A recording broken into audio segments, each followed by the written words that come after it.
Vou mostrar dois personagens a você. Um seria o protagonista de alguma história qualquer e o outro só aparece por um único segundo no fundo. Qual é o protagonista? Aguarde até o final e você vai saber me responder. Oi, sou o Sile e hoje você vai entender 7 pontos importantes sobre todo protagonista. O complexo de protagonista é algo real. É aquela vontade constante de chamar a atenção, de ser o centro de tudo, de agir como se tivesse uma câmera invisível te filmando 24 horas por dia, um tipo de Big Brother celestial. E na internet isso virou epidemia. Gente se gabando por ter teoricamente um QI de 240, invocando espíritos no TikTok, ou usando frases prontas e se vestindo para parecer fria, misteriosa e de aura roxa. A verdade é que muita gente não quer ser autêntica, quer ser o personagem que viu em alguma obra. E esse é o problema, porque quando você tenta viver como se fosse um Light Yagami ou uma Yuno da vida, a realidade lembra que a gente não tem trilha sonora de suspense. E quem sofre com isso geralmente são nossos sims que são esquecidos dentro da piscina. No fim das contas, todo mundo quer ser o escolhido, o especial, o protagonista da própria história. E, sinceramente, por que não iríamos querer, né?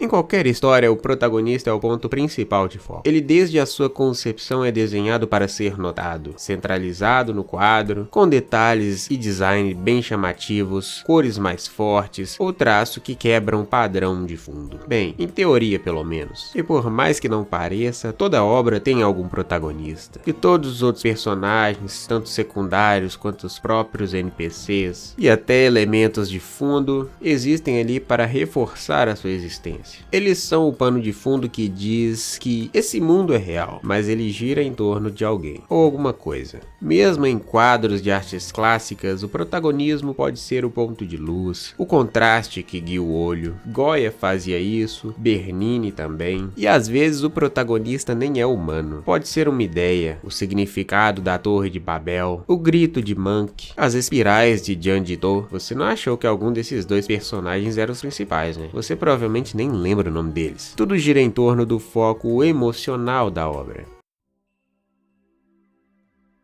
O protagonista mudou com o tempo. Hoje ele não é mais o herói perfeito, mas é o cara que no início pode até ser comum. Alguém que erra, apanha e sobrevive de um jeito até meio torto, como qualquer um de nós. E é por isso que se você pegar as histórias de heróis modernos, todas elas têm um início com esse herói sendo quase que um perdedor. Eles fracassam, caem, de algum modo a gente se vê neles. Identificação é a forma mais poderosa de conexão na arte. É aquele mesmo sentimento que te faz conversar por horas com alguém só porque gosta do mesmo jogo que você.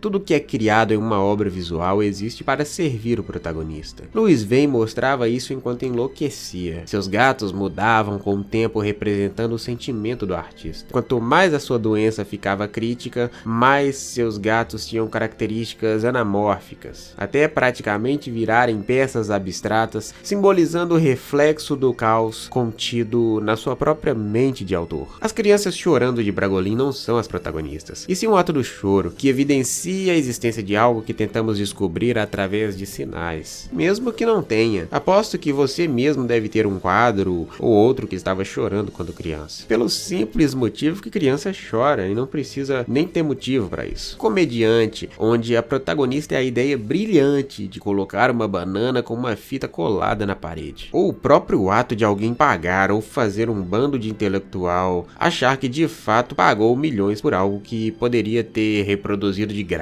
Às vezes o protagonista não é o que está pintado, é o gesto, a crítica, o título e até o absurdo.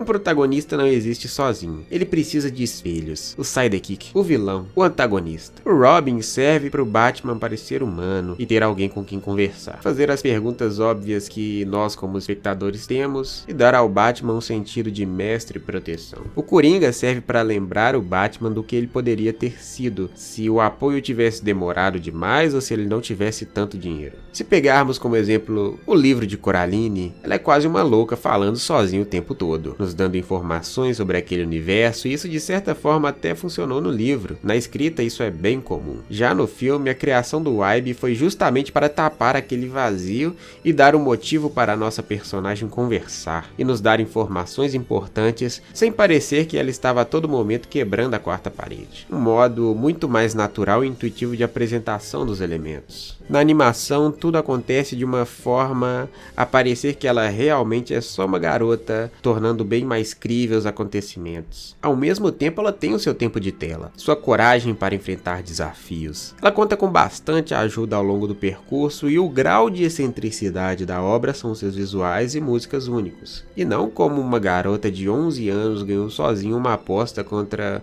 uma bruxa velha de prováveis centenas de anos que trapaceava ainda por cima.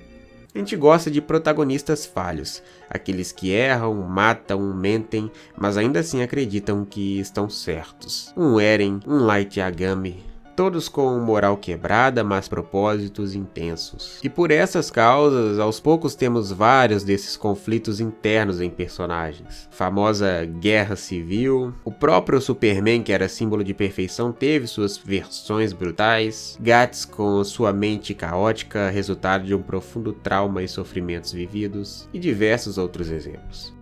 No fim, o protagonista nem sempre é quem você pensa. Às vezes é o ambiente, a ideia ou o próprio espectador.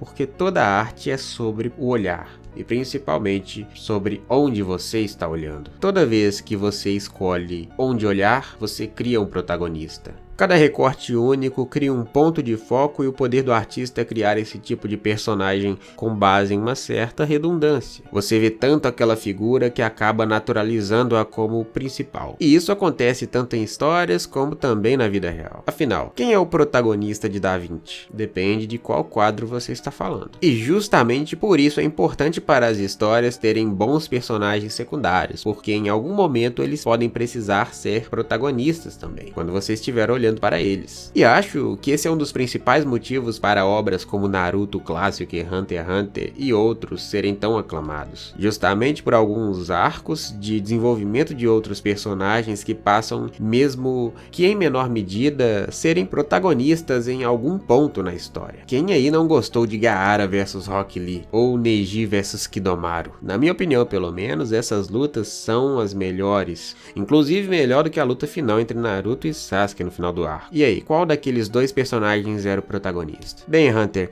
esse foi o vídeo de hoje. Se gostou, deixa o like, isso ajuda o canal a continuar contando histórias. E se quiser me ajudar, comenta algo aí. Já sabe, isso ranqueia melhor o canal aqui na plataforma e também me dá ideias para produzir uns próximos vídeos aí pra vocês. Te vejo na próxima, né?